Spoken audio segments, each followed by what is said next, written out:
It fails because it violates David Hume's is-ought distinction, otherwise known as Hume's law and Hume's guillotine, which states that we can't derive what ought to be based upon exclusively what is, or that we can't get a prescription from a description.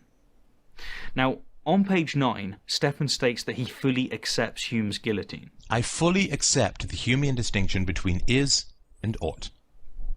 Valid moral rules cannot be directly derived from the existence of anything in reality.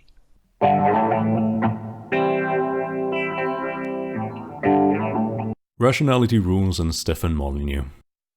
These are two of the most popular figures on YouTube who regularly release videos on the topic of philosophy. They have both attempted, with varying degrees of competency, to describe objective morality.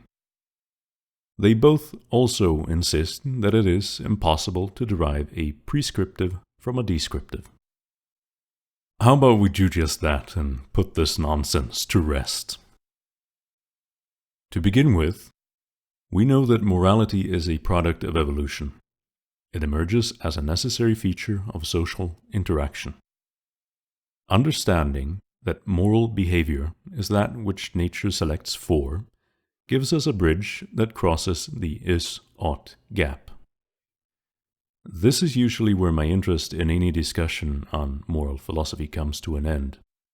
Generally speaking, I was only ever engaged in the descriptive aspect of the debate on objective morality, and only until one day, over the course of a lunch break, I developed a proof.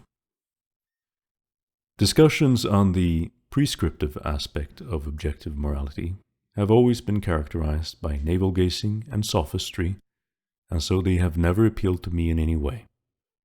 In deriving a prescriptive from a descriptive, I'm going to be making this video really brief, if only to show what a shocking bunch of bullshit it is that I am the first one to efficiently do so. Given that the behavior which leads to iterative success over generations is moral, what immediately emerges as the highest moral good is to get married and have children. What does it mean to get married? What is the purpose or telos of marriage? This is something that devout Christians often tie themselves into knots over thanks to the same-sex marriage debate. But take a step back and consider the institution of marriage from a distance. What does it represent fundamentally?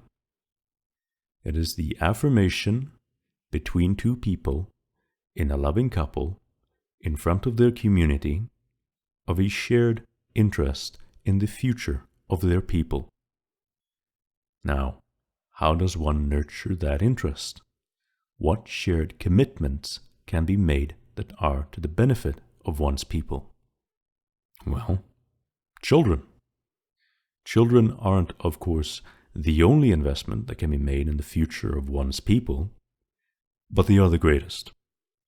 To settle down with someone and have children is also, in the true meaning of the phrase, to select for. Put plainly, the highest moral good is to enter into a stable relationship and make joint investments into the future success of your people. The purest expression of this is the creation of a family. Now go hug your kids.